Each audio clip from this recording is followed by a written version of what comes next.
14th. We're meeting this morning. We're going to be talking with Agency of Natural Resources in terms of the Department of Environmental Conservation in terms of the dams that we own. But before we get there, the folks are here. I do want to bring the committee up to speed. Representative Harrison's going to be coming in at 11 o'clock to 11:30 to relay what occurred in the conversation that a few of us had yesterday with their committee. There was our repo committee, which is Troy, Brian, and Mary, and I was there as well as chair of the committee. Representative Shy was there as chair of Appropriations Committee. There was Jim Harrison, Tiff Bloomley, and Mike Nigro. And we were talking about the cash. JFO was there.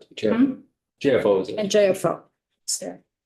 And Troy, Mary, Brian, weigh in, please. We were very clear in terms of what needed to be addressed. The first thing that needed to be addressed was the language that is in current law that says up to 4% of the general fund minus the debt service, and how a proposal, the administration wants that to be a straight 4% and to take out the up to. We brought that to the table. The starting point in terms of when you start to look back, because the administration is unclear what that starting point is for like that 2-year cycle. And also for any money that's unencumbered after 2 years, any money that's unencumbered that's in the cash fund, and that would be for both sub-account 1 and sub-account 2. Which we don't. We don't have controls. There's nothing, well, there is in terms of some money for the IIJA match for Eric's World. But the sub-account 1 really is the one where the money is transferred to the capital bill. In terms of there's money left there that's unencumbered after 2 years, what's the process of looking at that money? The cash we're talking. The cash. So those 3 items were put on the table. I was very clear, I believe, and the committee can say yes or no to this, the 3, that we made sure that we brought to the table all the viewpoints that were here in the committee. And then Representative Harrison is going to come in and explain what their thinking is from Appropriations Committee and how we agreed to go forward, which is basically both committees need to be in consultation with each other and work this through. So I don't want to go into too many specifics. I want to leave some of it for Representative Harrison, but does that reflect? Yes. Yep. I would just add that it felt like a really solid consensus, right? There wasn't a lot of animosity. There was a fairly quick consensus between the 2 committees. That's what it felt like to me. Yes. Yeah. Absolutely. We'll learn more at 11:30. Nice. Feel great. And it was really clear that both committees need to be at the table. Yeah. Yes. So Representative Harrison's going to come in and bring us up to speed on that, but I wanted to give the committee members a heads up. Okay. So Gina she's zoomed in? Yeah. Okay. We don't see her. Hi, Gina, wherever you are. Yeah. Hi, Is she not, even if Gina. she's blocked out? She has her video up. Yeah. Yeah, I'm driving in Burlington. Oh, all right. Okay, well, pay attention to the road. Will do. Okay. So, Eric, do we start with you and then Ben comes up, or does Ben? Ben has a presentation. Okay, so, Ben will go off. well, we haven't yet. So for the committee, let me get you, well, Phil's doing that. This is gonna be part of A&R. We're gonna have a lot of fun with A&R. It's very complicated. And, we'll fix it out. Is that section 12? It will be section 9, and we're doing the dance. 986. 86. Thank you, Mr. 19 and. Gotcha. So we're doing the dams today. It's the first thing. These are The dams that are owned by the state of Vermont under the Agency of Natural Resources. And for those folks that, for those folks that had the spreadsheet from Mhm. last biennium, it's really important to bring that out as well. Alright, so 590. Okay. 585. Got it. What tab is it? 85, 86, No, it's Agency of Natural Resources, 18, and it Not is, on the website, at least half of us will pull it up. Yeah. You said you got it for us? It's 85, 86. Yeah, I just sent you the. it is Okay, that's not- line, on your spreadsheet, folks. It is line 86. And this Like is 70 on last year's. Uh, who are the subcommittees that worked on this? It was you, Connor, and you, Troy? No, it's not. It might have been Wayne and Lisa, or maybe Gina. Gina and Dan. Very forgetful. I can't remember. But if you look on last year's, What? Sorry, Ben, I sent it to, quickly, I sent it to Ken Novogrowski and then. Oh.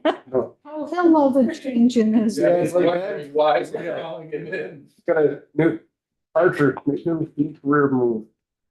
And I was like, what? Be happy. Tell them that we expect a report at noontime. Yeah. So if you look at last year's spreadsheet, there's a reason why it was cut back from the governor's original recommend, even for the FY 24. For the FY 24. We have been we put in $500,000 FY 24 originally and nothing in 25. We came back here last year, there were process for all the state-owned dams under A&R to go through an assessment. That had just basically completed when we were here last year.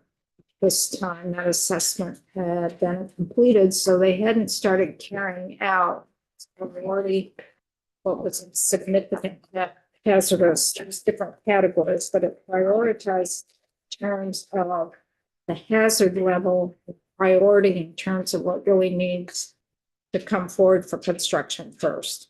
And that hadn't completely been done. Mhm. And they still had money in the bank that hadn't gone out in Mhm. previous years. So when we started doing that deep dive, do have those papers here somewhere. This is sad. How did you find that so quick? Good, Chair.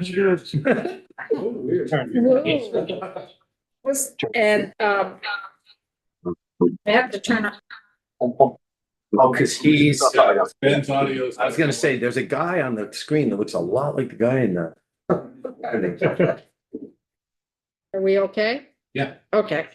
So when we started going through the list of dams, and we can provide this for you folks too, it was really clear that not all 500,000 would even get out the door completely in this fiscal year. So that's why we ended up going back to FY 24 and cut them back to 275.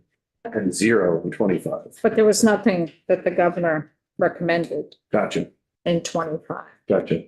For that. So this is a long history and I really, this even has my marks on it. That's great. I know I have it somewhere. Let's see. So Ben, are you the one coming up? Yeah. And Eric has your back?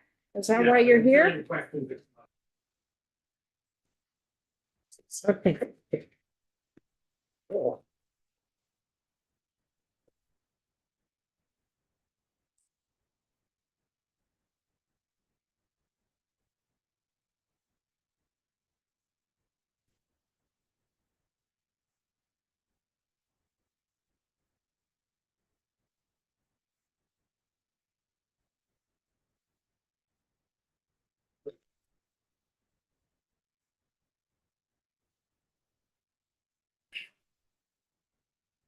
Welcome, Ben.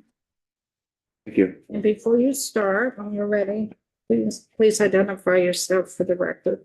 Hello, my name is Ben Green. I'm the section chief of the Dam Safety Program at the Department of Environmental Conservation Dam Safety Program.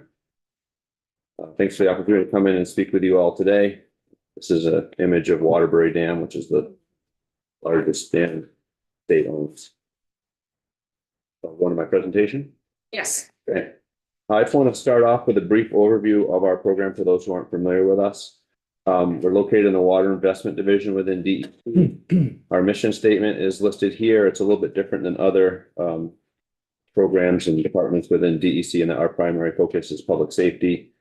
We have two primary responsibilities. Number one is the regulation of non-hydropower, non-federal dams, of which there's about 1,000 in the state. And then we're also responsible for the direct ownership of 14 state-owned dams, including the 3 Winooski River flood control dams. Our current staffing is 2 licensed engineers, including myself, 2 staff engineers, and a program admin analyst. Kind of one of the big updates in our program is through Act 121, we were approved for 4 new positions. And within that is a project manager who actually just started on Monday, whose primary focus is on managing our budgets and contracting. Should hopefully be a boost in our ability to manage and move projects and contracts. So it's very positive to have this new staffing on. We're also planning to have 2 new engineers and also a technician. Just a quick brief history on our program. Kind of a fun fact is that actually Vermont was the first in the nation state to actually enact a dam safety law in 1876.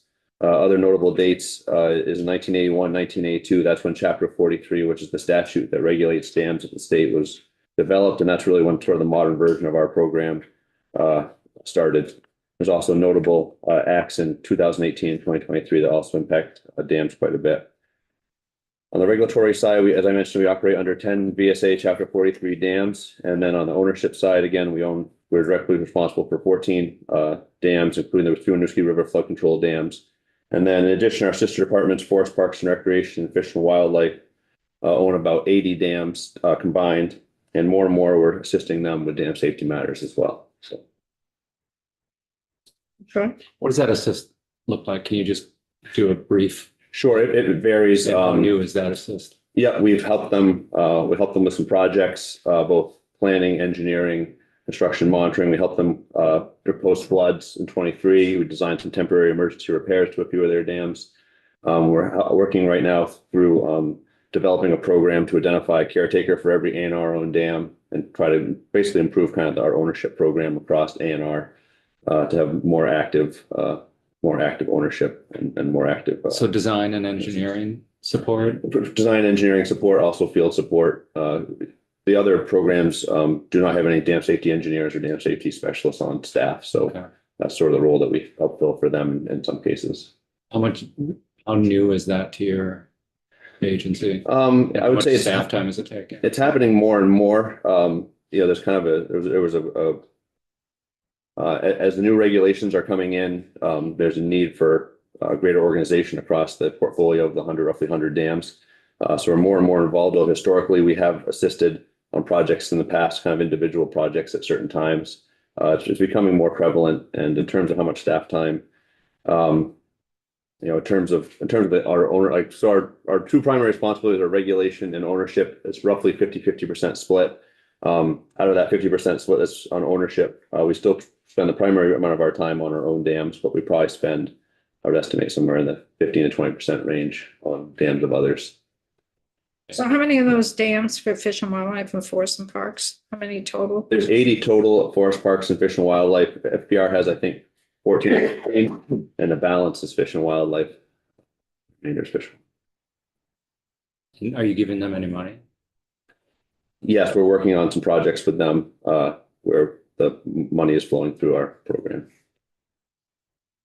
So and this may be jumping ahead, but any of the capital dollars that you're requesting going towards those dams as well? Yes, because the risk assessment that you were referring to earlier that was completed was done on ANR wide. So some of the dams are under Fish and Wildlife and Forest Parks and Recreation that are part of that greater portfolio.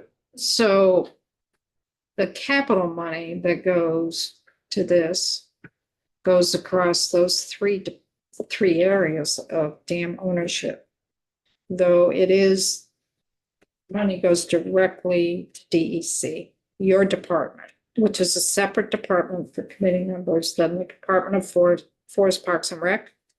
And it's a separate department from the Department of Fish and Wildlife. Those three departments are all under the Agency of Natural Resources. But each department has their own commissioner and they have their own projects and focus.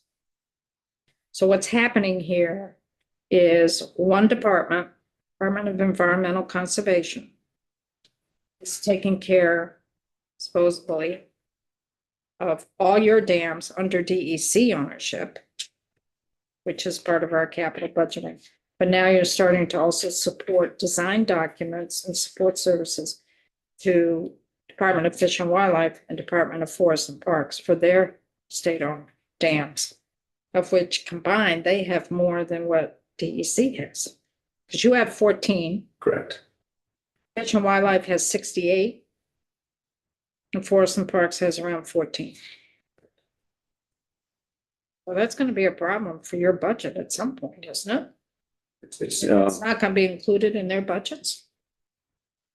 we're assisting them. There are cases and dams where they are getting their own funding. It's not, no, we're not wholesale taking over every single project and dam that they're involved in. We're primarily focusing on the ones that are in the study, that risk assessment study, as well as there's a few problematic dams that have unsatisfactory condition ratings and issues that sort of need more immediate work that we've helped on. But they're also, I believe in this capital cycle, requesting some money for their own dams, kind of on their own. So it's not a complete wholesale us taking over situation. It's Because we haven't heard from Fish and Wildlife yet, and we haven't heard from Forests and Parks yet about the capital request. So you're saying that there may be some money in those capital requests for those two departments that might go. I don't know about Forest Parks and Recreation, but I believe Fish and Wildlife has at least one or two dams that they're trying to get some capital money for as well.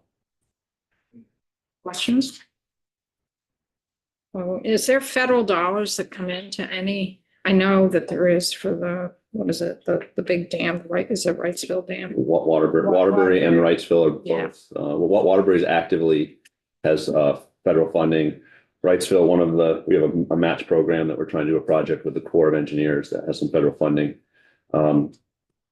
With the exception of those, with the exception of essentially the three flood control dams, there's little opportunity for federal funding. There is a high hazard potential dam grant program, just currently, I think it's unfortunately it's frozen, but hopefully the notice of funding opportunity is going to be coming out this winter, and it's eligible dams are all high hazard potential poor condition dams, of which the state has a few, municipal and private dams also. And so we'll plan to apply and hopefully can get some money. You'll go through those categories, right, of high hazard. And I can, yes. Yep. that'll be So important. in later slides, we go through a number of projects. Yeah.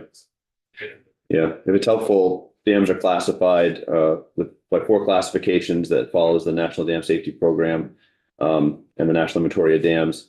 It's based on if the dam were to fail, what would be the damage and impacts downstream. It's independent of condition of the dam.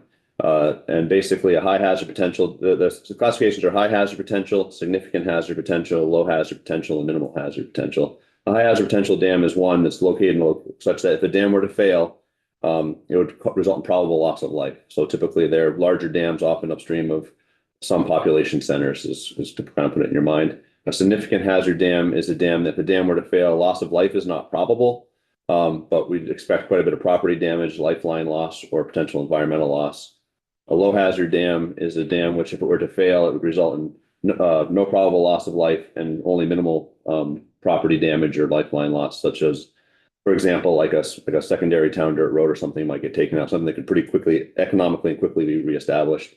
And then a minimal hazard dam is simply a low hazard dam that's quite small. We have a 500,000 cubic foot storage capacity threshold, which is you get to a pond that's like a couple acre in size, just to kind of put it in your mind. So basically a minimal hazard is a very small low hazard dam. So those are the hazard potential classifications.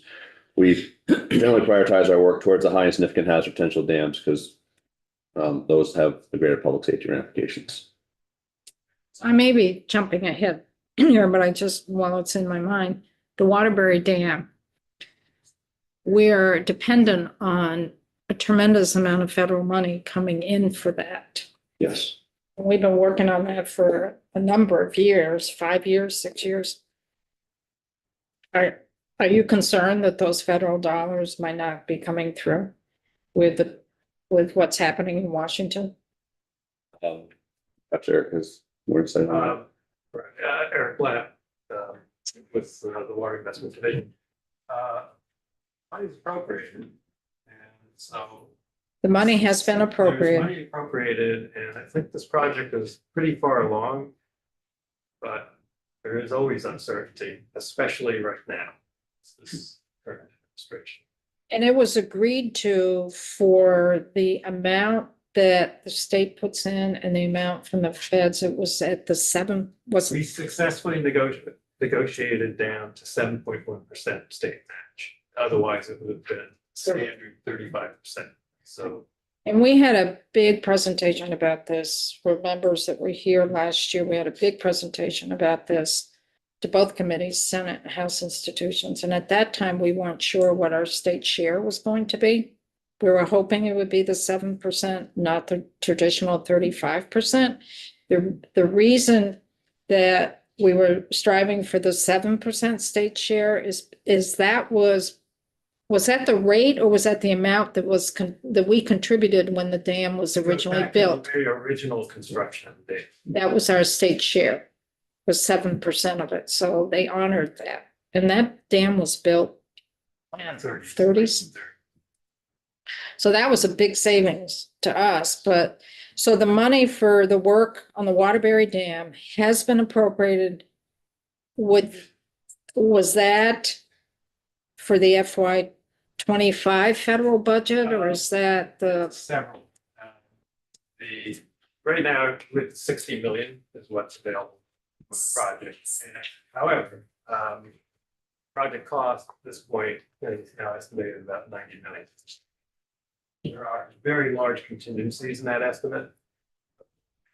So this- Contingencies, so the project cost was anticipated 60 million.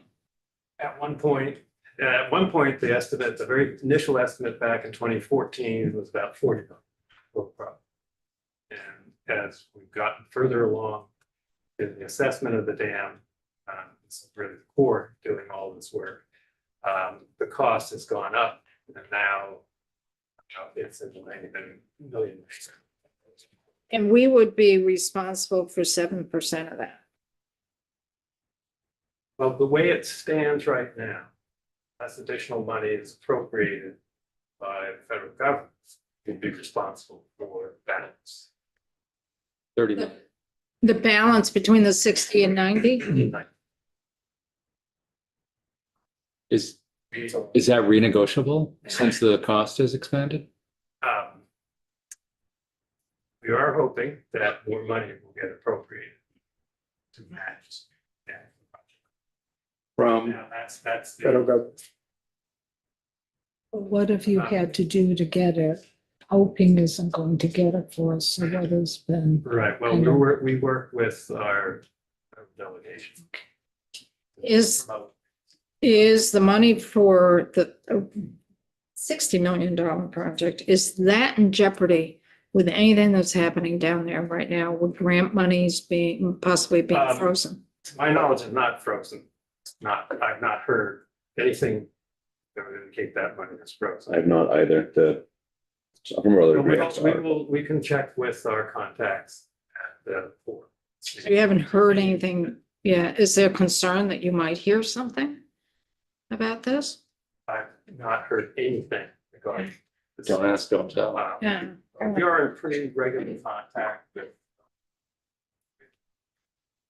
district. In fact, they're on the verge of the environmental review, public notice on that. So projects are moving along. So it might be good at some point maybe to schedule some time to bring the committee up to speed on the Waterbury one, because that one is so separate and big compared to the others. And I know we can get into it, but we really need. Just ask a clarifying question. So project cost is 90 million. Right now, our federal allocation is 60 million. So we are on the books for 7% of that 60 million. 7.3, whatever it was. Well, right now, yeah, 7% on top of the 60 million. Okay, yeah. Work out to 64, 65. Okay.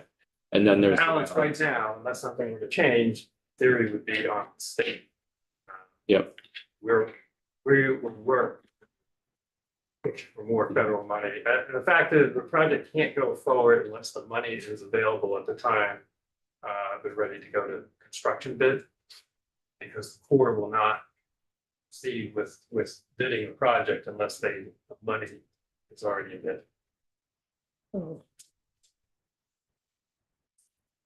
Oh, We are now looking at 27 through 29 for construction. Yes, I actually have a slide about this if you want me to jump to that to kind of briefly go through it. I'm sorry, I jumped ahead. Yeah, no, that's okay. So the water, so it's one of our biggest initiatives. Just a little quick background, this project actually been around since the early 2000s when this images of our floodgates at Waterbury Dam. We had jamming issues with the gates due to concrete deterioration. Subsequent structural analysis determined the gates can only be operated at 75% of their design capacity. So ever since the early 2000s, we've been operating this reservoir under that load restriction. As Eric mentioned, the current project cost is estimated in the 80 to 90 million range. The project includes in the yellow highlight area, the replacement of the two small 20-foot radial arm floodgates, refurbishment of the larger 35-foot radial arm floodgate, removal of the existing overstressed pedestrian bridge, new lifting, replacement with a new bridge, new lifting equipment and operation works for the three gates, concrete rehabilitation throughout the spillway, and then the addition of the blue shade area down here, downstream concrete apron to arrest rock erosion issues we've been having at the dam.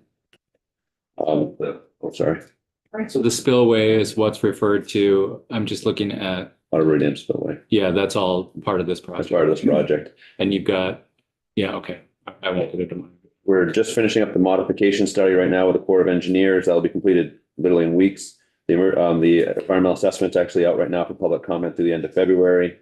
Design is going to start in a few months in just 2025. It's due to be complete in the end of 26 with its construction planned right now, assuming funding lines up for 2027 and 2028. So those are calendar years? End of the calendar years. So then we're talking, design documents will be FY 25, FY 20, part of FY 26, then you get into FY 27 for design.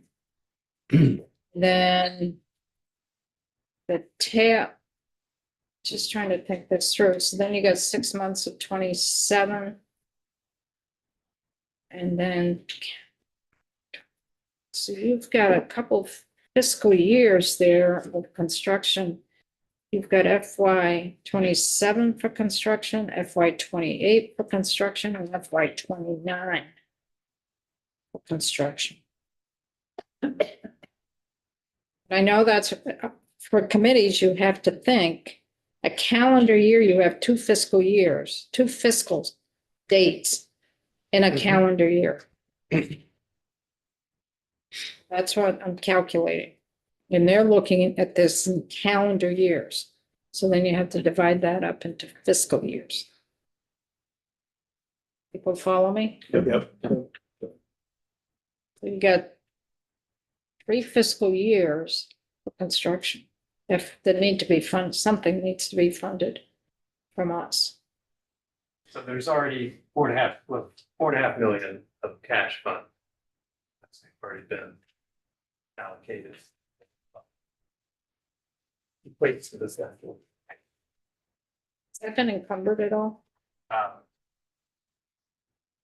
That would happens with the Corps when they're ready to move to the next phase and they're wrapping up what we'll call preliminary engineering, the dam safety modification report, the environmental review of the project.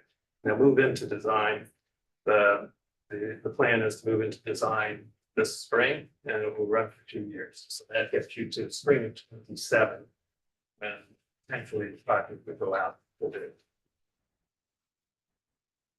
What will happen with the funding is when the Corps is ready to proceed with design, it will run over 2 years. They'll give us an allocation of what they need for the coming year. And And then we will actually send them a check that amount. Disperse the monies up front, and then they'll get started on the design.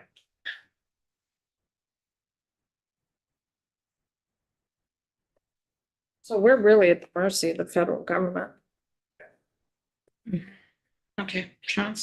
Can I just ask quick the delta between the, if you don't get this renegotiated, how much more from the state will you need to cover that 7%? It'll be on the order of 30 Yeah. million. Be about 30 A little million. less than that, but Thank you. Because right now it's a $60 million project, it's 60 million from the feds, federal contribution. And the 7% of that, we have to contribute 7% of that. That 7% is 4.5 million. So it brings the project up to about 64 million, 64.5. That 4.5 million was put in the cash fund for that.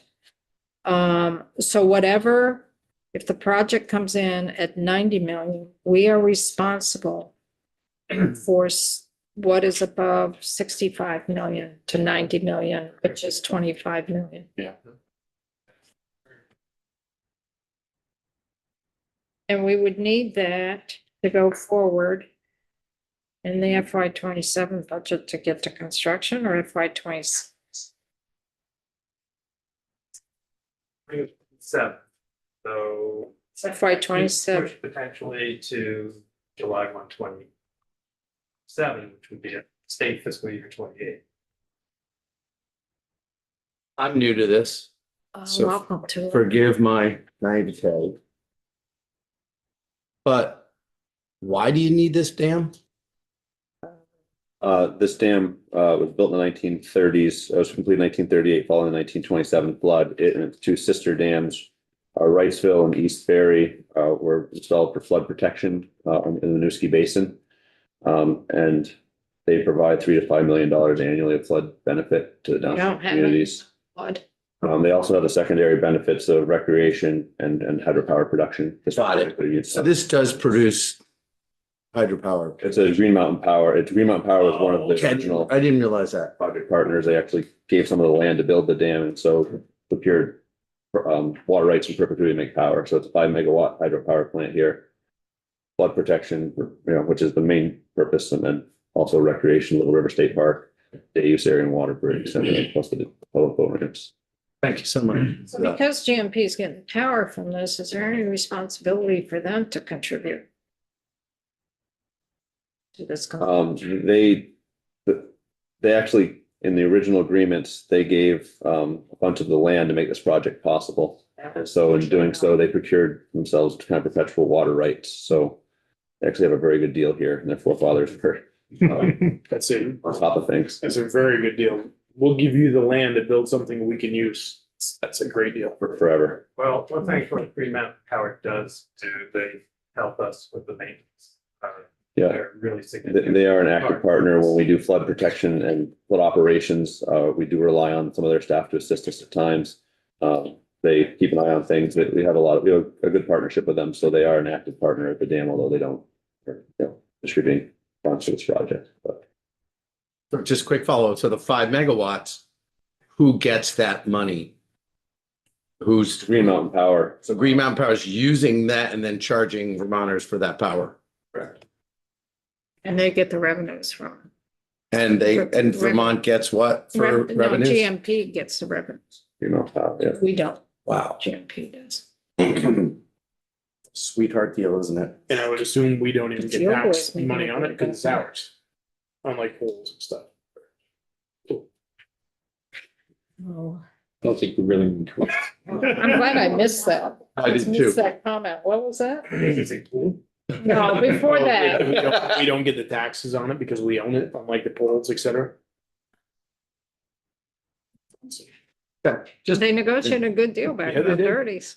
We just learned about a good deal yesterday, so let's keep learning about good deals. What was a good deal yesterday? skis. Oh, that one, the ski leases, yeah. Okay, Ben, let's go back to where you had originally started before I hijacked the whole thing. No problem. So I was gonna go over the capital construction proposal. This is on page 19 of the proposal document, page 48 of the PDF. Is the where this excerpt is and where the table is on page 75 and it's line 86. As noted in the excerpt here, in fall 24, the plan was to focus on final analysis and design of Kent Pond Dam and Lowell Lake dams. Those dams are part of the original risk assessment study that's been referenced several times. Those projects are pictured here in the lower left and of this slide. Did you share that with Phil, this? Yes, Yes. we'll get copies. Okay, great. Yep. So currently out to bid right now is a contract for comprehensive assessments of 6 dams, all 6 in this image here. Kent Pond Dam, Lowell Lake Dam, as well as Knapp Brook Site 1 and 2, Crystal Lake Dam and Colton Pond dams. Accordingly, there are several projects that are emerging ahead of Kent Pond Dam and Kent Pond Dam and Lowell Lake Dam that may be ready sooner for use of that $500,000 in fiscal year 26 and 27. If I can take you to the next slide, I can show you a few projects that are kind of emerged ahead in the last few months. The first is a Fish and Wildlife project. It's Gale Meadows Dam and Dike. It's, as I mentioned, Fish and Wildlife owned a significant hazard potential dam. This dam actually received significant damage in the 23 flood. The dam safety program designed a temporary measure to shore up the auxiliary spillway until permanent repairs could be done. The comprehensive assessment is currently underway and is scheduled for completion later this year, which means we're going to need to roll into design services hopefully later this year. So this project's nearly ready for design. Silver Lake Dam is the next one over. That's a DEC-owned project where we completed the comprehensive assessment just last month. We're working on getting project consensus with the district sewership team in the town of Barnard as to the selected alternative. At which point the project will be ready for final design services. We have Fairfield Swamp Dam, which is a fish and wildlife owned dam. It is a low hazard potential dam. It was not part of the original risk assessment. However, it has emerged recently as in need of some immediate repairs to keep the dam intact and operating properly.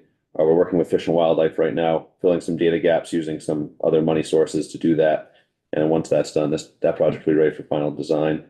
And then Little Hosmer Dam in the lower left here is a DEC-owned dam. It has an active comprehensive assessment ongoing right now, which will be ready, completed this summer. So those are projects that are all very close to being almost ready for design.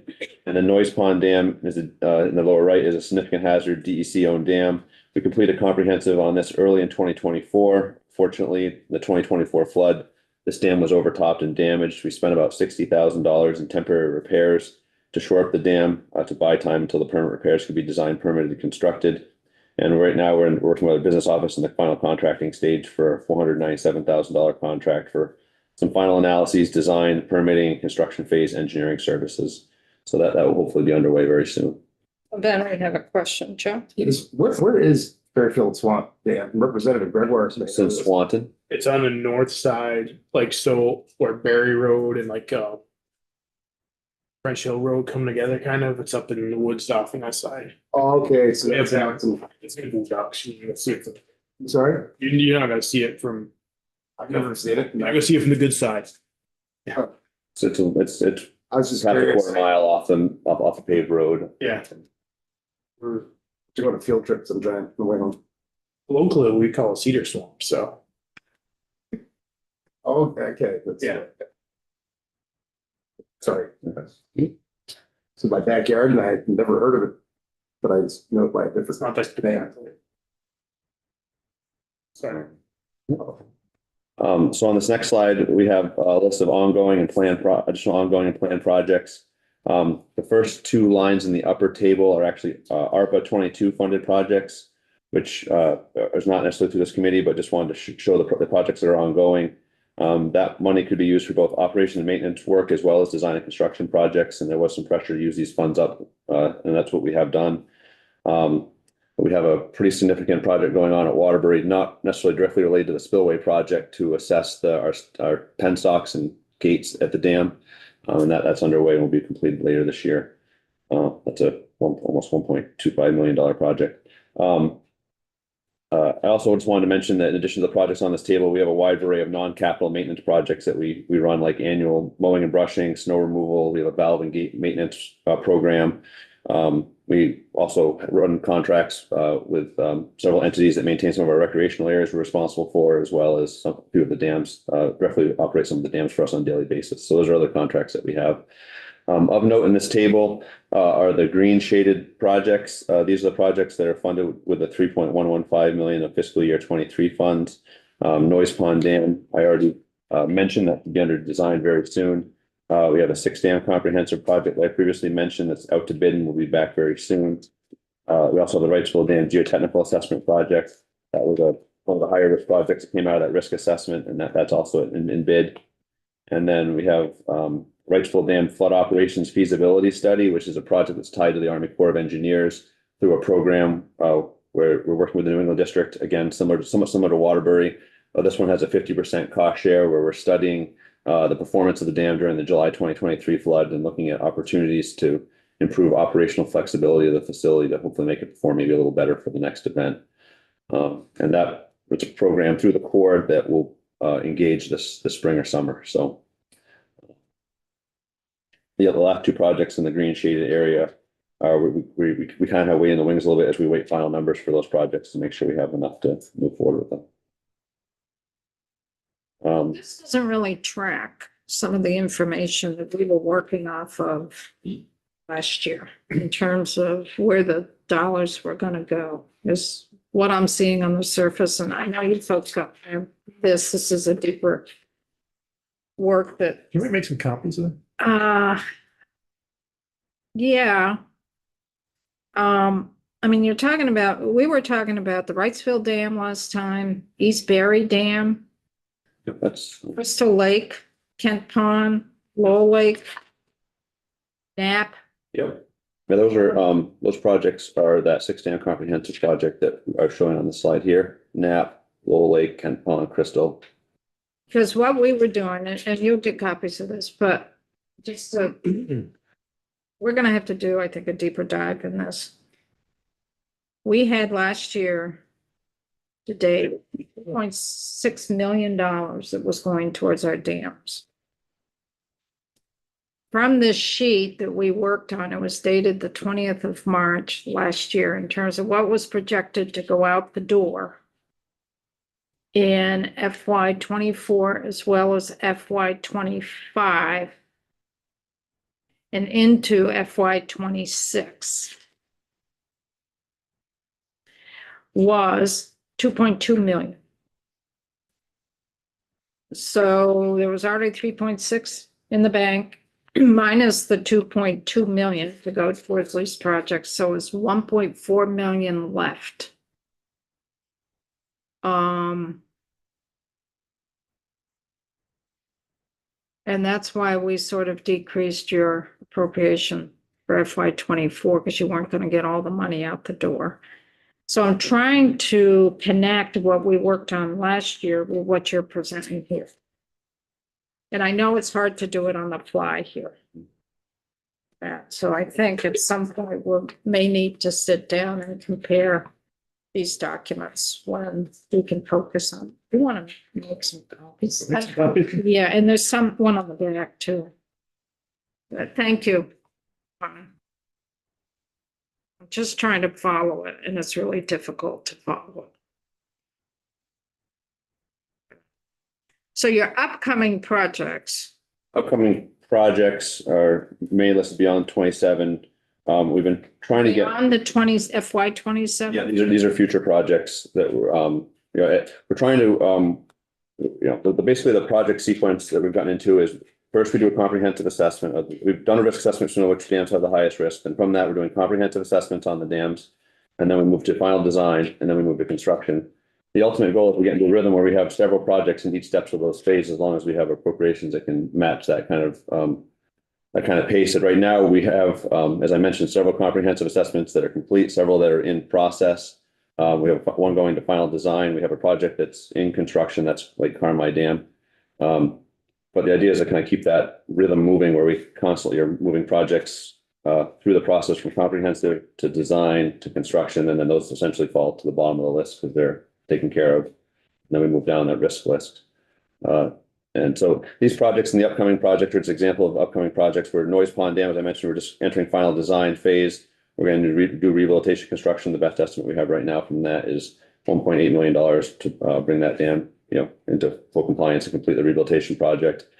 Silver Lake Dam, is it similar?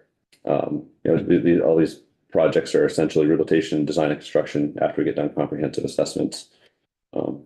So So for the step through the committee, process. you see a big total of 17.8 million. That's not what you're gonna need in FY 26 and FY 27, No, that's where we're trying to get to. just so folks don't panic. Eric? One thing that has happened over the course of the past year is the increase in costs of projects. So you'll see on the list, Lake Carmine.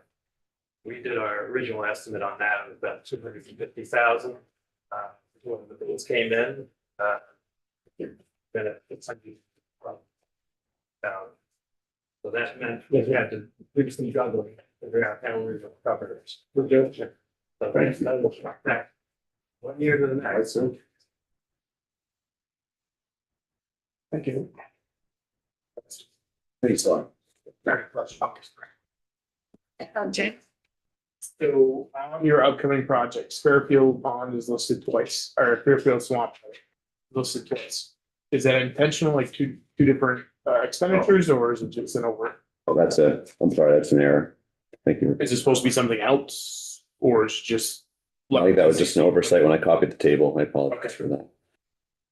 So which one is correct? You've got, They're you, both a million, but Yeah, they're both I'll fix that slide and send it to you. That's just a repeat. where is it listed the second time? I see it on the upcoming. Bottom, it's at the bottom and it's the fourth from the bottom.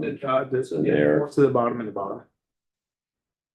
So it should be 16.8, or is there another project that's a million? Yeah, Still not seeing it. it's, On the very bottom. Yeah, I see that one, but you Down. said it's, okay, all Yeah. the way bottom, okay. yeah, So that one's listed twice, that was an error in the table. so it's 16.8 million. 16.8 million, if you take that out, yes. Look at me being productive. Yeah, I didn't look down that far. So we'll have to spend time as a committee, folks, or maybe some members of the committee will work more deeply into this. It might be good for a few members, like 2 or 3 members of the committee, to really work through these documents and get an understanding of what is needed in which fiscal year and the flow of money when it's due to go out the door. It depends. They're in design documents. And they put in all the money in for the whole project. They're not going out to construction for 2 years out. Then you look at that flow of dollars for which fiscal year it needs to be appropriated. Troy? Just while I have you here, we would have contacted the commissioner to start discussing funds that we're required to look at for reallocation based on whether or not they've been expended. Have they talked to you at all about, because there's significant amounts of money from Right. pertaining to dams going back as far as 2019. I don't know if they've been asked, and we haven't, I don't think we heard back from. DEC said. Oh, did they? Okay, let me look at the report, but. Well, we submitted a legislative report back then. Yeah. Nothing since then. I haven't Okay. had any feedback on it. Okay. One of the things that we did do is use up older funds and put them into the Lake Carmine. We had to utilize like at least 3 different appropriations to fund the Lake Carmine project.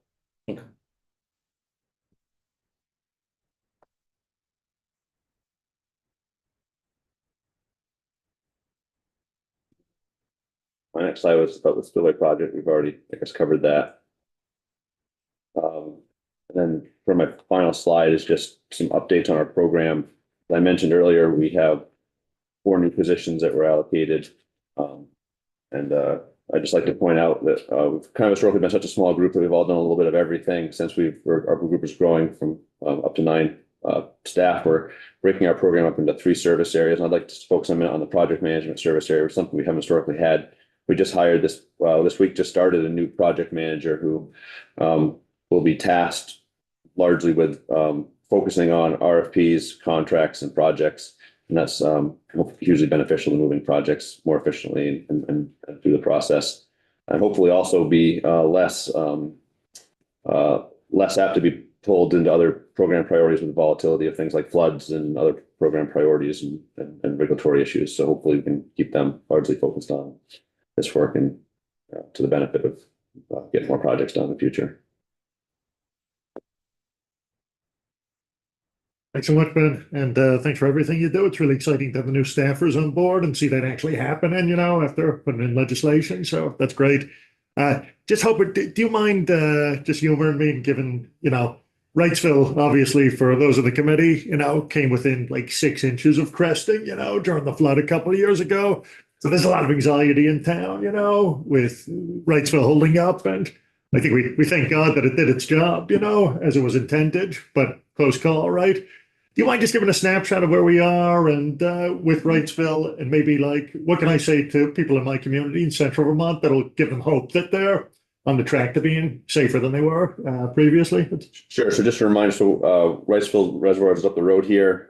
It's a flood control reservoir built at the same time as the Waterbury. It's a built by the Corps, hand over to the state for ownership. It has a 50-foot flood control band. So from the normal water level to where our auxiliary spillway is 50 vertical feet. And we got within 10 inches of spilling the auxiliary spillway there in July 23, which basically means our flood control capacity was inches from being completely used up. If the water level had gone higher, it would have activated the auxiliary spillway and added to the amount of water going downstream. The dam was not at risk of failing. It was operating as designed. However, it would have been more water going downstream than anyone alive has ever seen. That was one of the things I mentioned, was that we are working on a project with the Corps of Engineers at a 50% cost share to study the performance of the dam during the July 23 event and see if there's opportunities for operational flexibility that could be added to the dam to improve its performance. The dam is a self-regulating flood control facility. Basically, it's very simply constructed and designed. It has a tunnel that goes through the dam and it basically has a fixed capacity. So as during a flood, as inflows start to pick up, the tunnel can handle it to a point, and then when we basically reach the tunnel capacity, we start to store water in the reservoir. And again, there's 50 feet of available storage capacity. And then on the falling leg of the storm, we would simply rely only on that tunnel to evacuate the water out of the reservoir. And one of the other risks that occurred in 2023, in addition to the 10 inches from the spillway issue, was that it took 21 days to evacuate the reservoir, which means we were at an elevated level for 21 days, which makes us very susceptible. It's called a back-to-back storm event. If we'd had another flood, even one half the size, within that 21-day period, we would have essentially probably used up all our flood control and started discharging. So we're working with the Corps of Engineers on this project to identify that there's operational flexibility. Right now, we don't operate anything, unlike Waterbury, where we do operate gates and there's a manual on how that's done. There's no such thing as that at Wrightsville. It's self-regulating. And we're looking into the possibility if we could add some operable works that could give us the ability to move water early in the storm or potentially late in the storm, taking advantage of potential available channel capacity. Hopefully improve its performance. So that's really what we're looking at right now. We've done a lot of work with the emergency action plan since and during. We've been in the coordination quite a bit with the city of Montpelier, fire chief and their communications department on getting out information about the dam and being better prepared in that regard. So that's also been another positive on Wrightsville. But those are the main things. Hey, that's really helpful, Ben. I might touch base with you offline. I was thinking of writing something for the bridge just to let people know where we're at. Okay. And how much are you looking at the actual dam versus, there were talks about the reservoir itself too, and making some modifications. I mean, some people are saying like, could you drain it or something to get more capacity in the reservoir, Is that under you as well, or how does that work? Because it's not. Yeah, that's not something we're looking at. We're focused at the dam. I guess the second project I didn't mention that we're also doing, as I mentioned, we did the risk assessment last year. Wrightsville is part of that. There's some data gaps in the Wrightsville dam. Unfortunately, some of the original construction records are no longer available or not very detailed. So we are doing a geotechnical assessment of the dam. So that will help us better understand a few of those elements. We're also doing a roadability assessment of the spillway as well. So if the auxiliary spillway does activate, we can understand a little bit better about how it's going to perform. So, but we are not doing anything upstream of the dam to look at modifications to, the terrain or something to change. That's not something that's typically done. I'm not exactly sure where that's coming from. So. That's fair play. Thanks so much, Ben. Really appreciate it. Okay, oops, Eric. Add one other thing in terms of sort of reconciling previous lists with what you're seeing today. part of this is taking into account the storms that. The flooding. Encountered, and that's led to us changing some of our focus. That's gonna be important for us to figure that out. And I'm thinking we need a couple folks from the committee to work directly to have a better understanding. First, Once again, yeah, newbie, very ignorant. Are you involved at all with flood control around flood flow? In the, So there's the, yes, there's the, NRCS designed flood control dams, the Jewel Brook system of dams in the Ludlow area. Those are owned by the town. They were built with the systems from the NRCS, I think in the sixties. We regulate those. That's like our regulator side of our shop. So if I put it, so in that regard, we regulate those dams. It's our understanding that the town is working with the NRCS to do some redesigns of the spillways and some other elements of those dams. And we've been involved in some of the pre-engineering that's gone on and sort of been kept up to speed on those projects. That's kind of the extent. We inspect part of our regular inspection program, part of our regulatory program. So we're involved in that regard, kind of on the regulatory side on those. because the scared citizens have a figure of $50 million in their mind that it's gonna take to restore them to the functional and as built, if you will. Mhm. And over 200 houses are in the pathway of the 18 to 20 feet of water that would come down if the spillway breaks. Mhm. Which sounds to me like it would be on your critical list if you were responsible. And I. Yes, we're not responsible for, we don't own those, so they're, again, they're on the regulatory side. They're working, we are familiar there. I believe it's like another federally funded situation. They're working to get the funds and to complete those designs and implement those improvements. So what I think I heard you say is the town owns the dams? Right, the town of Ludlow owns those dams. It's a real good negotiation. Thank you. so I want to go to this sheet. And if someone could share that with Ben, it'd be great. And I want to look at the summary in our book. Okay, so for hazard classification, significant is a higher classification than high, right? There was the The highest, highest, and then significant is the second highest. correct. Okay. Okay. I just want to be clear on that. So what I want to do, Alice, for the spreadsheet, are you working from the previous year or the current? year? I'm looking at this, The one we just Okay, just, yeah, thanks. okay? And I'm looking at your summary for what monies you need in FY 26 is $500,000. And FY 27 is $500,000, okay? And the paragraph in our book says that FY 26 and 27 funds will be used for comprehensive assessment and final design of the Kent Pond Dam. So if folks go to this sheet and you look down to Kent Pond Dam. Mhm. Okay. It was a comprehensive assessment. This is in Fish and Wildlife, not DEC. Hmm. It's Fish and Wildlife. It's a significant hazard.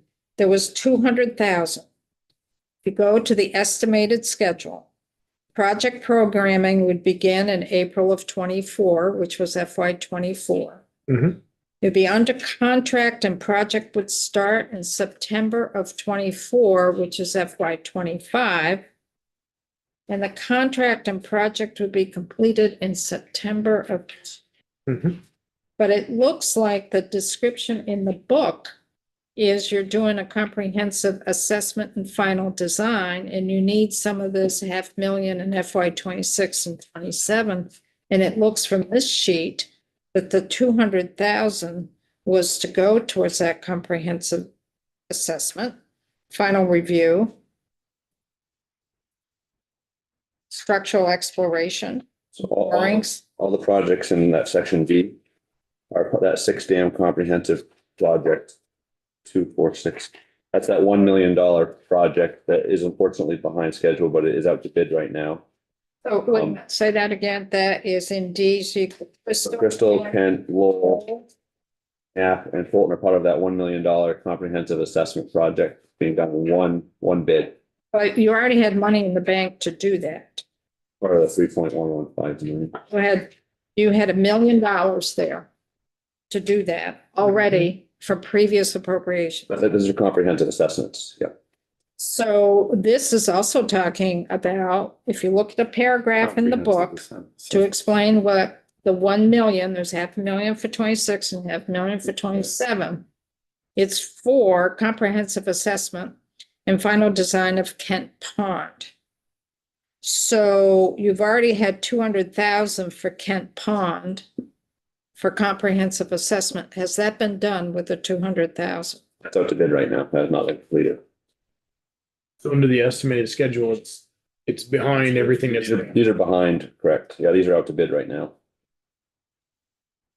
So if you had anticipated that it would have been under contract and project completed, that would have been referring to the project as a whole or the project of the comprehensive assessment? Comprehensive assessments. So we're September 2024, it's February 2025. We're sort of that far behind right now. So the 200,000 is what you have, and you're waiting for the bids to come back. Again, those are those 6 dams are in one project. It's $1 million project, all combined, correct? Okay. And you had the money. How much of that million's gone out the door? It's out to bid, so none right now. We haven't paid anything out yet.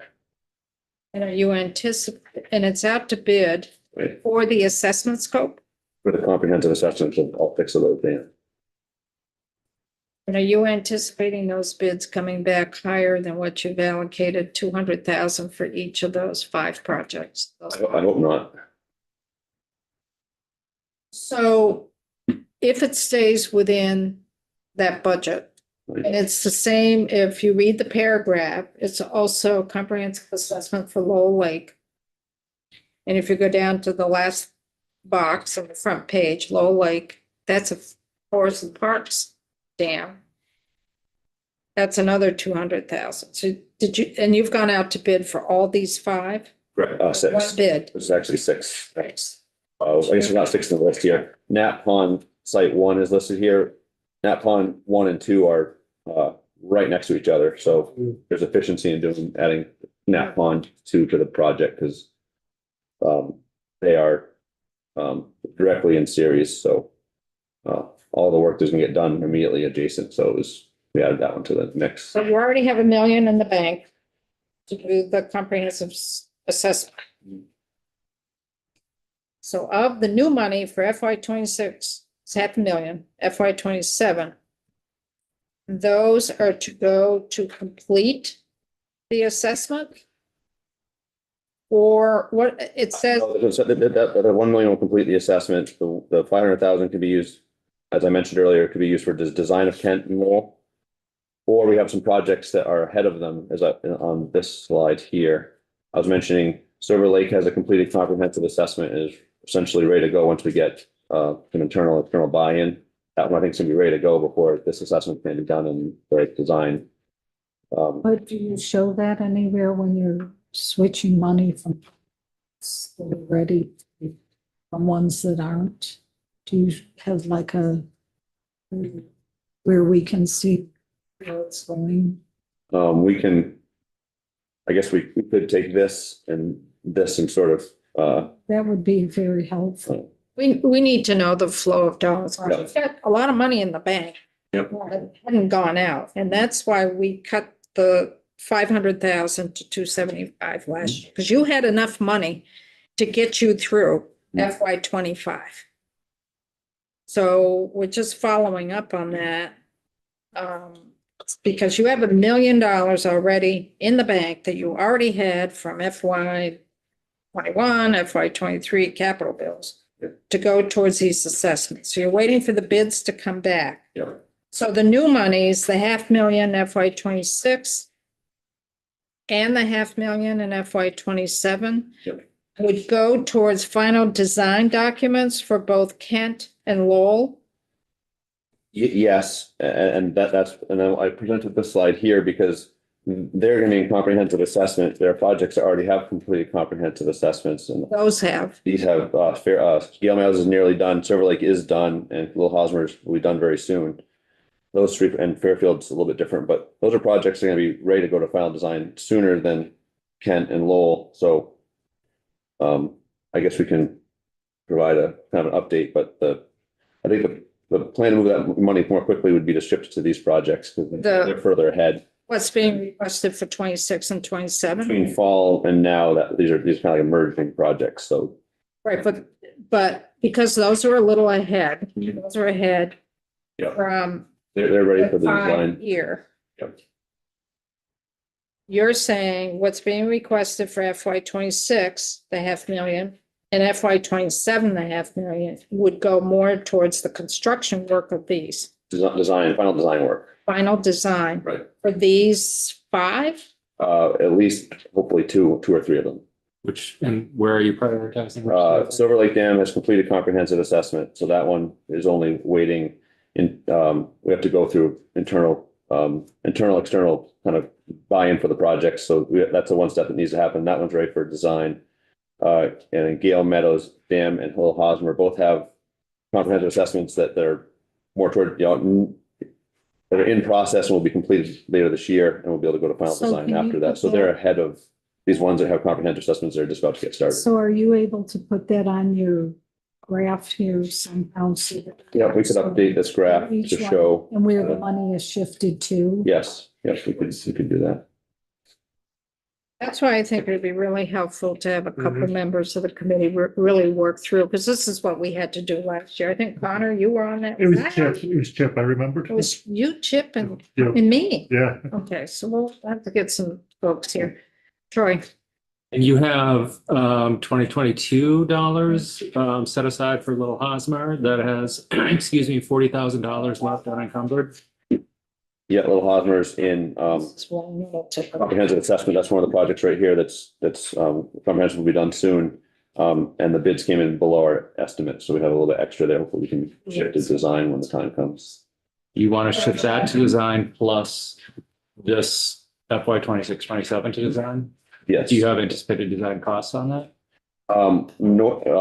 Like Noise Pond Dam was for final design, permitting, and construction phase engineering was a little under 500,000. These projects are a little bit smaller, so hopefully be a little less than that, but that's. But what about Hosmer in specific? Because I've got $40,000 unencumbered specifically assigned to Little Hosmer in 2022. You want to shift that to design? It could be used for little design of little. Just for Little Hosmer. Yeah. That particular appropriate, 190,000 was specific to Little Hosmer. Yeah, and there's 40,000 left. Right, but we're at this stage, we're still in finishing up preliminary engineering. So the design and the construction estimate is around $1 million.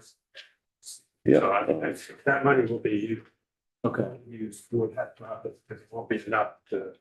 That's what I was getting at, because Yeah, you're shifting now the FY 25, 26, 27, 20, yeah, you're shifting those to Hosmer as well.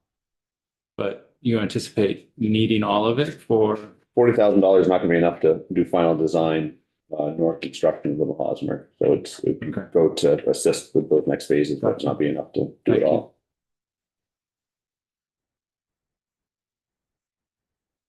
Yeah, I know this is confusing for the committee, right? Well, we don't know. This is confusing. Well, we The don't. know. project isn't confusing. There's milestones you gotta go through and it's over. Well, you gotta figure out the money. Right. It's not, yeah, but. You gotta if just figure out the- Line up the calendar dates, with the fiscal dates, you see exactly where it goes. Yeah, but then you gotta figure out the money flow. No, I understand, but that's where the milestone is tied to each dollar. So, And as it shifts, we can see that. well, that's what we're trying to figure out. But that's where the Shifting. picture would be worth a million years, a million words. We tried to do with the screen, show you this stage, which projects are getting these grants. Particularly the 3.115 billion, because it's the largest appropriation project, but also the other source of money, because it's feeding into the same project. You have to do a little bit shifting around between the two sources. You've Gotta get those ARPA dollars. Earlier, there was a lot of pressure on the program. They are actually general fund dollars. But there was still considerable pressure to get those dollars out the door. You're under a federal deadline. Get them encumbered. They were converted to dollars. I don't know the precise. Okay. Still a desire to move. So while this is fresh in people's minds, I'd like 3 people to really work with, like what we did last year. And I can work with you to figure out what you really need to look at. But Connor, I really want, because you're the last one remaining, but I'd like 2 other folks. Alice, I'd like to do that if possible. Okay? Go Gina. Got you, sir. Troy, would you be willing, because you've got the repo stuff? Sure. Because that's gonna, Yeah, I'm gonna spend some time on this over the weekend just to see. And we do have a DEC response to our initial email, so that's connected I'm happy to do that. to some of this. I mean, I can have. With Connor and Gina all day long, sign me up. You want to do it, Joe? Sure. You can have Sure, yeah, 4 happy to. people. Yeah, I have 4 people do it. Because and I'll work with you in terms of how we work this one to come to our conclusion of cutting it. Because we said, you have money you haven't gotten out the door yet, and then you want more. So there's $1 million being requested here. I'm not saying you're not going to get it. I don't know yet, but we need to really look at the flow of money and what you're anticipating. And I understand the situation with the flooding that's occurred, that's kind of changed your priorities. And we need to look at that a little bit more in depth and then shifting money around for that. So maybe the 4 of you, Gina, Connor, Joe, Troy, we can sit down. I can sit down with the 4 of you at the beginning of next week and kind of refresh what you really need to look at for that. And I think then- I've got some more stuff coming yeah, up. I mean, on we that. did a pretty intensive look at this and could follow the money pretty well, and that's what you need to do. Anything else from you folks? No. Yeah. Thank you. Thank you so much. Here we go. I got another one. Okay, I got it. I did here. Can you see if you have one of these or? This is probably yours, but may not be, but I think it's yours. I put some stuff in my. Staple bills now. There's stuff mine. It doesn't mean it is mine, but it's fine. Bye, you're gonna be here Yeah, for sure. Jeff, It's fine. because I want to talk to you after. Copy of the, yeah. Oh, here's. But I'd like seeing. You need copies? No, I got it. I always have it. It was, I wasn't sure if mine was Connor's or his, you know. Cause I used his desk last night while I was organizing myself, but thank you. Did you know the word we use? Look, that's where we were looking. Say that again. Cluster for it. Now, you know, he actually started, maybe 97. What's up? Remember we're on YouTube. In that color. Thank you. Oh, you're drowning in numbers, Sweeney, or what? Yeah, a little bit. Take care. Oh, Have a good day. thank you. Thanks, guys. For years. Thank you. Hmm. Yeah, I feel your shot. It comes and goes. Harrison's here. Where did Joe go? Is he coming We're back? getting too much stuff on this week. I want to wait for Not Joe. bode well. No. What my- Needs to be. Sign up for the Celtics. Oh, there you go. And Monday, Troy, or is that a holiday? Holiday. Sweet. I'm having lunch with Freeher. Okay. Remember, we're on YouTube, folks. We're live on YouTube. I want to wait because I want to make sure that Joe is here. Joe Graham. I don't know if you're gonna get him back. I don't know. I just sent him He's got to be here to listen to. I mean, this is important for, and I don't know where Will went. Yeah. Let me see if it's right out there. See if you can find Will. Well, that's good. Weren't you masking yesterday, Jim? Are you among the walking wounded? I can tell. Cigarette. Yeah. Already had it. No, I was just trying to keep my cold to myself. Good man. Thank you. I've given up. There you go. Look who's here. Can't get enough of you guys. This Jen. We're waiting to have more members here for that. You're so important, Representative Harrison. You can be here whenever you're ready. To someone, we're not sure.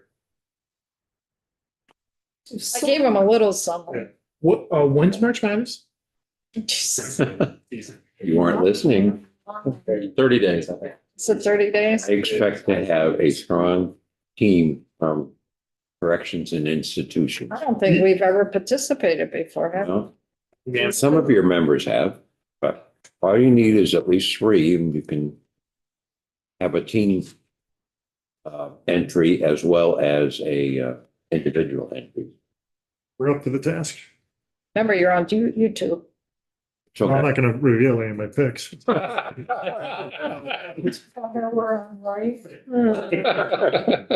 Manchester United. smart. Couldn't find anybody? Yeah.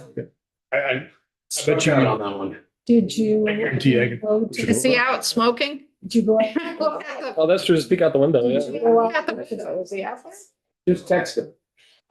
Is he out there?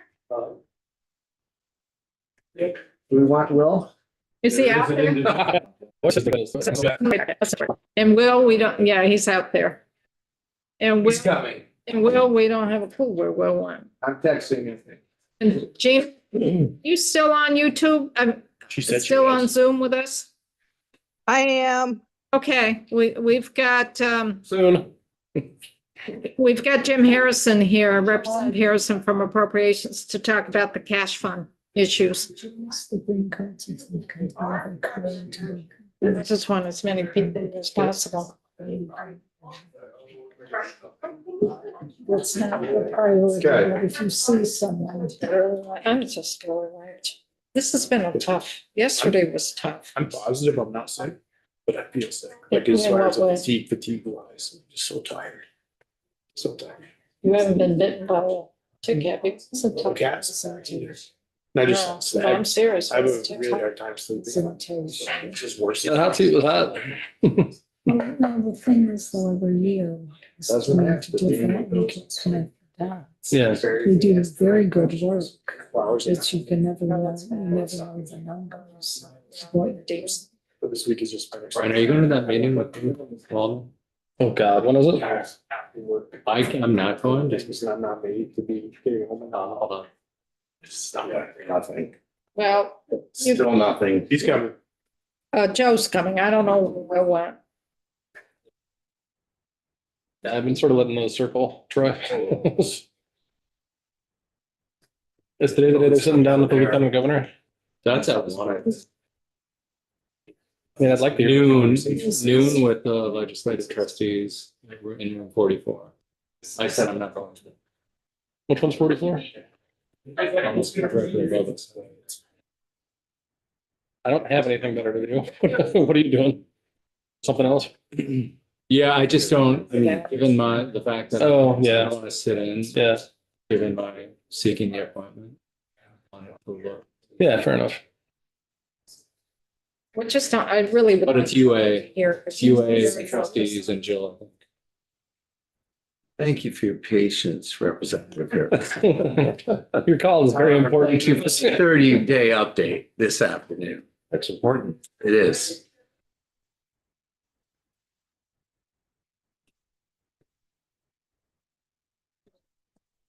Did you play yourself? Do you play yourself? Why'd you get into it? I heard it. Yes.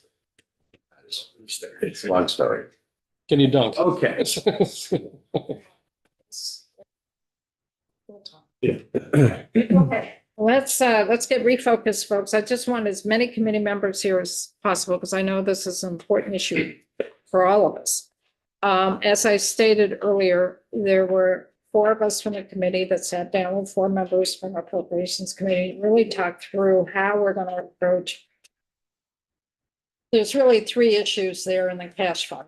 One is the issue of the transfer up to 4%, or lock it in at just 4% and not do the up to language. The other piece was the starting point of when you start looking back.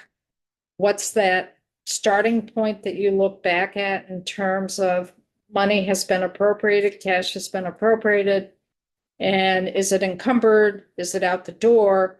And then if it is not encumbered, what the current law states is any funds after 2 years that are unencumbered remain in the cash fund, and it's silent on what you do with that.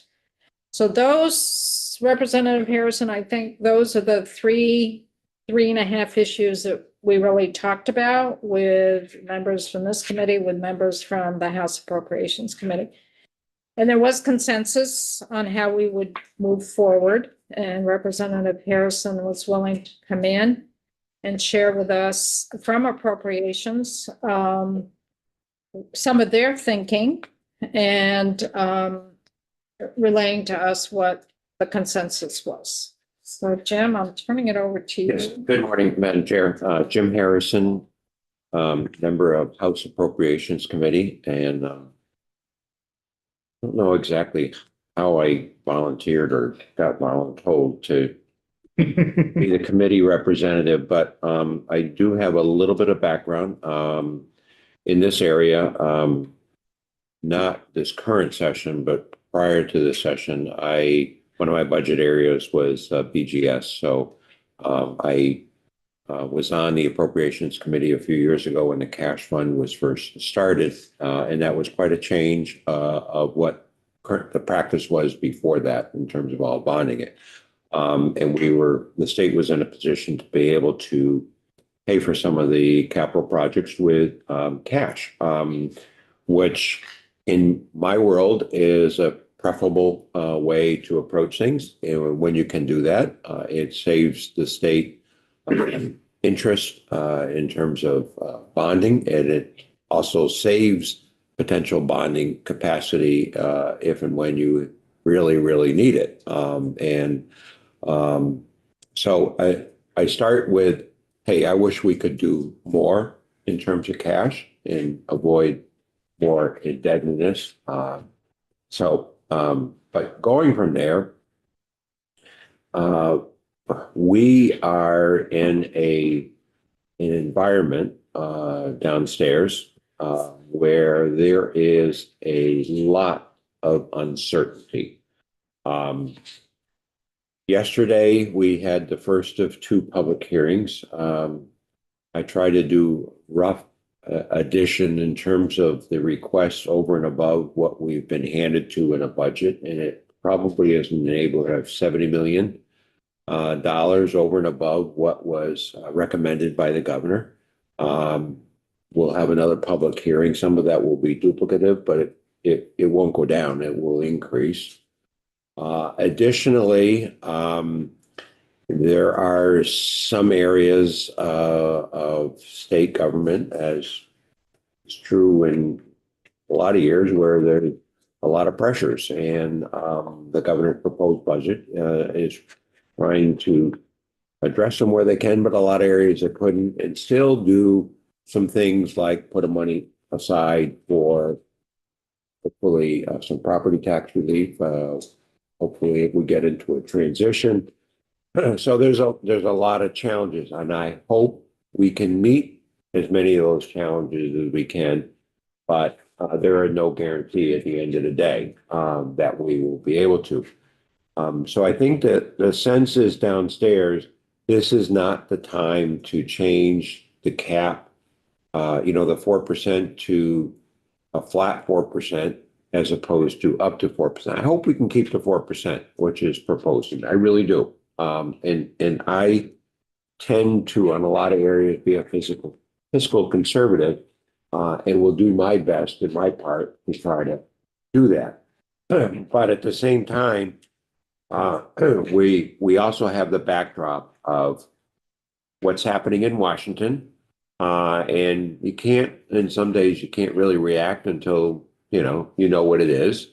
And then, you know, a lot of things get challenged as we've seen in the past few weeks, and the courts, you know, may have a different opinion as to what the executive branch can or can't do. But Vermont receives, I think it's 36% of our total revenue. We are a receiving state. We actually get more dollars back from Washington than we send in collectively. And we've built a lot of programs in our budget around that. So until we have a better handle on that, we just feel, I think, downstairs that this may be not the time to handcuff ourselves with increase, you know, putting in statute that 4%. Right now it's up to 4%. And we'd like to keep it at 4%. I'd like to, personally, I'd like to increase it, but there's a time and a place for everything. So that's kind of the sense of where we're coming from. Right now, we're just feeling a lot of pressures out there, quite frankly. Questions on that? I have a question. Jane? So I hear you on on capping the 4% or, you know, up to. Did you guys converse about the issue of, so right now, after 2 years, it comes back, the money comes back to you.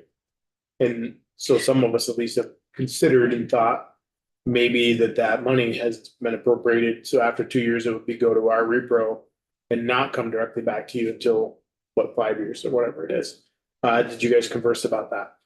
We talked in general terms yesterday about that in our small group discussion. But you know, I think any money left in any fund is always begs the question, why is it still there? And, you know, I can't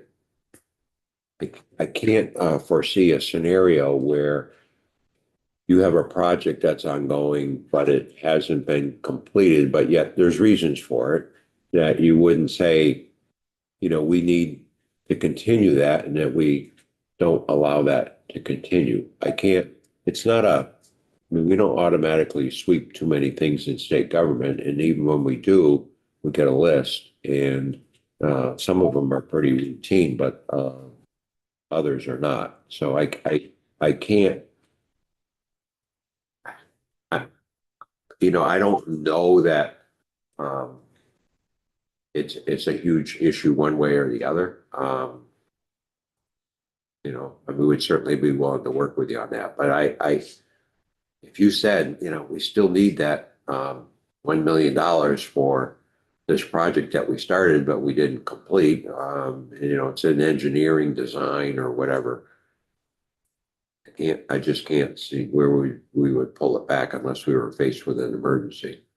So it would really be discussions between the two I think committees, so. correct? I mean, Yeah. it wouldn't be one committee making the decision. You know, The I other mean, committee. for those of you who've been around, I mean, we don't invent the projects that are get paid for out of the cash fund. You folks do. You give us the, you know, the language, you give us the project identifying of the amounts. I mean, we whatever it is you folks like, I mean, that's what we do. You're the experts in that area. So what you're saying is we keep the current law as it is in terms of up to 4%. That's Yes. sort of, that's consensus we reached yesterday. In terms of unencumbered fund balance, it would be both committees working together, trying to And figure out. maybe if, you know, if there's a comfort feeling, if I'm looking for some type of compromise, maybe it's language that in consultation, you know, I mean, yeah, the committee downstairs does control the budget.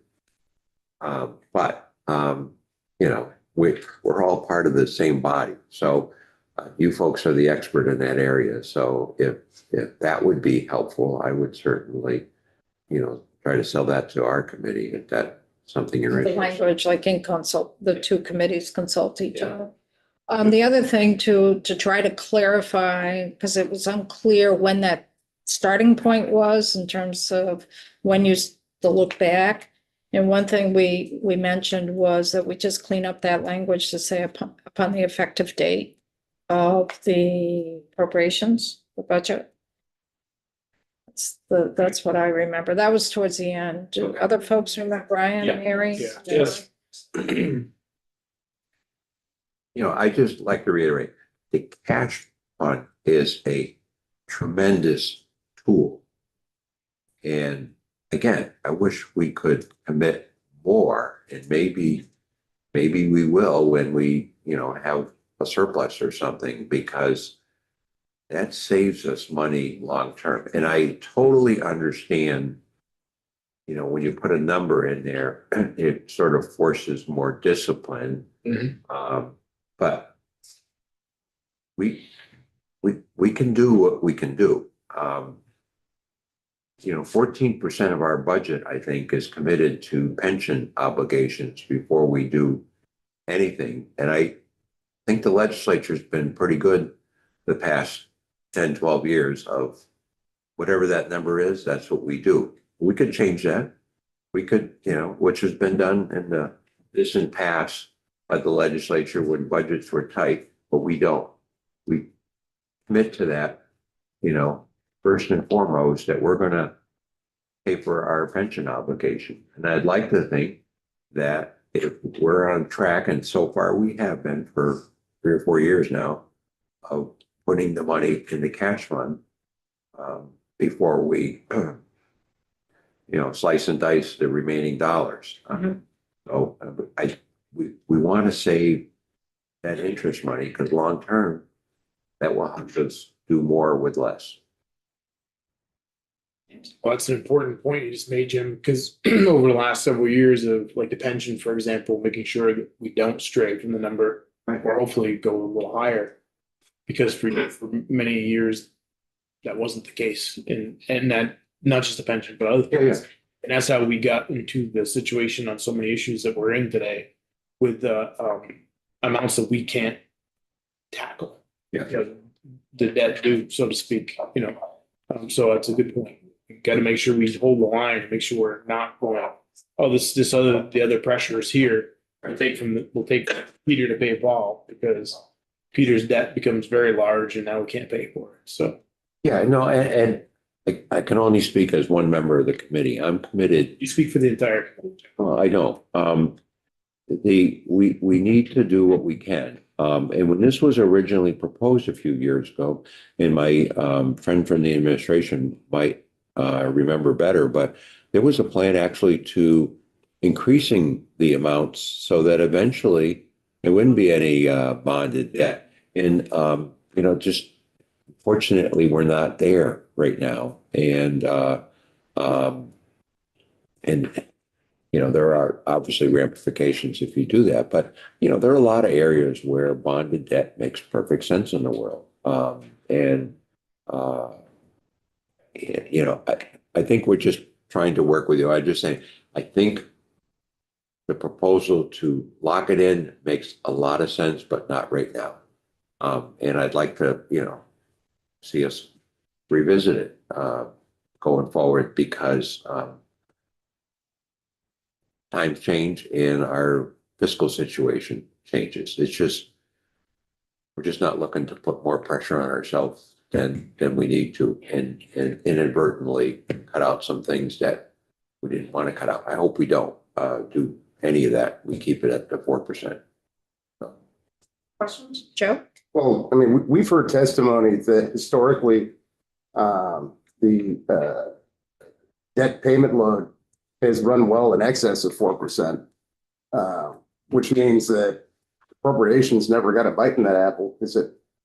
Those were monies directed to be paid by the treasurer before you even looked at the general fund. It was a line item that wasn't alterable.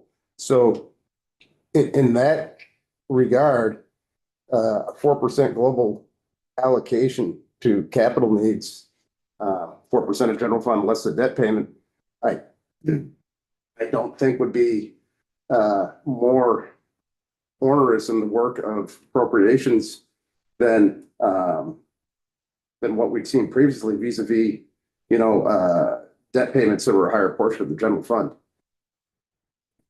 Yeah, I'm not disagreeing with that. Like I said, I personally don't like debt. Pay cash, pay cash. But, hey, when I first got out of school, I certainly ran credit card balances because that's how you made do and paid the rent and everything else. And we've probably all been there at one time. But, for state government, I think we are financial stewards. We try very hard to balance our books, and not unduly, unlike Washington, where they operate on a credit card, in my view, too much to an extent because the federal deficit keeps growing. At least we manage ours. And I'd love to see it come down because you're right, Joe. It's money we got to pay first, so we can reduce it. But at the same time, we have to live in the short term. All I'm saying is we're nervous about making changes this year, given the uncertainty of what we're facing. That's all. Questions? Comment, even if we're able to maintain this 4% of general fund, relative to what we've done in the past and clearly what we've seen as to what our needs are, we haven't heard testimony on everything. I think the general consensus would be that 4% is not adequate to get where we need to be. I mean, we're creating deferred maintenance even at the 4% level. So I think that on an ongoing basis where we're not able to maintain at least that level of support for capital needs, that it would precipitate in some very, very serious systematic problems in the not too distant future. So, and I understand your Yeah, concerns. no, I appreciate all that. All I'm saying, we have to look at the whole picture, and it's not easy. That's all. It's not easy. And you need flexibility.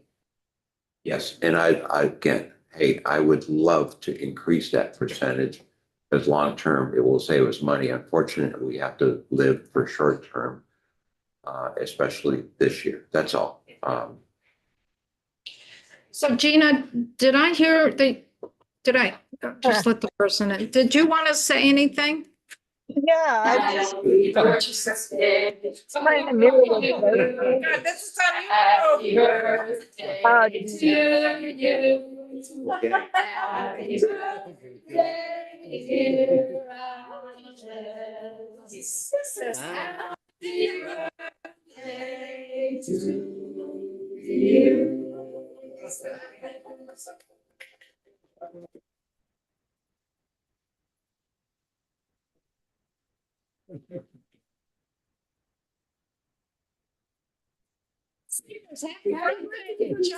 Singers.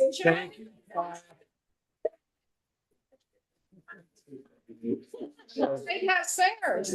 Come on, join us. I hope, John, you heard some of it, or were you part of it? Really? You part of it, or did you hear some of it? John was part of it. Yeah. Sorry to interrupt. I looks like you're a lot of.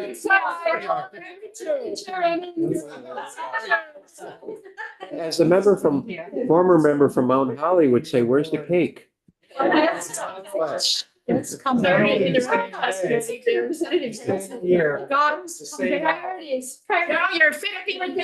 for me. Same day, Thank you, same guys. time. God's luck. Happy birthday, John. You just never know what's gonna happen in this, guys. So hang on, I think I was gonna ask Gina. Gina, did you want to weigh in? Yeah, Before- first off, happy birthday, Alice. Okay, thank you. Wait, it's your birthday?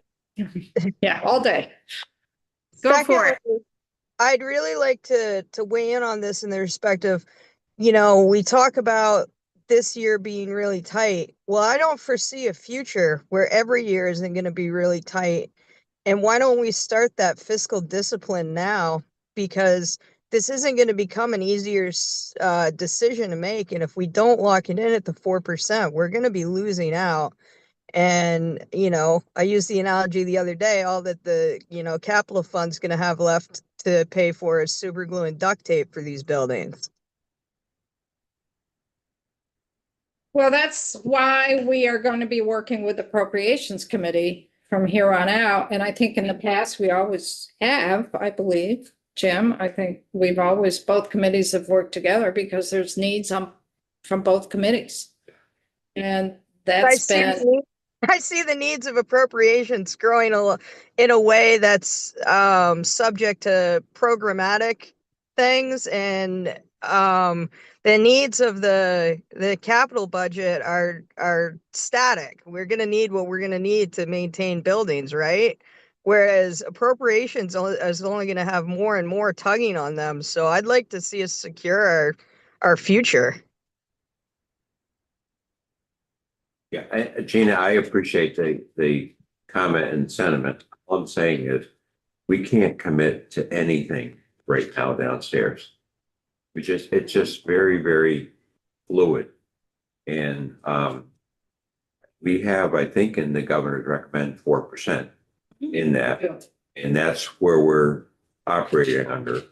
But I can't promise anything. Hey, if I were writing the budget alone, that might be the priority. Maybe it's 5%, but I'm not. We have to somehow reach a consensus with not only the committee downstairs, but 100, the majority of 150 of our colleagues, in addition to the Senate and the governor. So it's not it's not a science.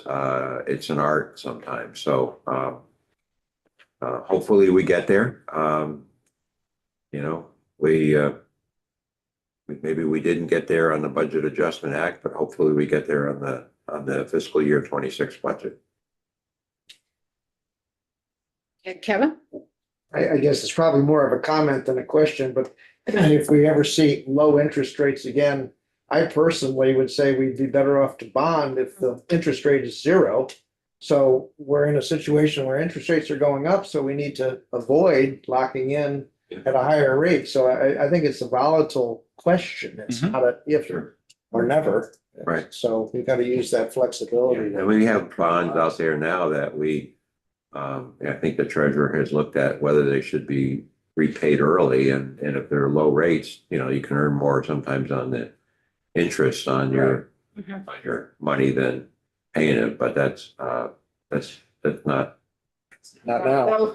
So Jim, a couple years ago, we did pay off some high interest rate bonds because we had the ability and the cash to do that, and we did that.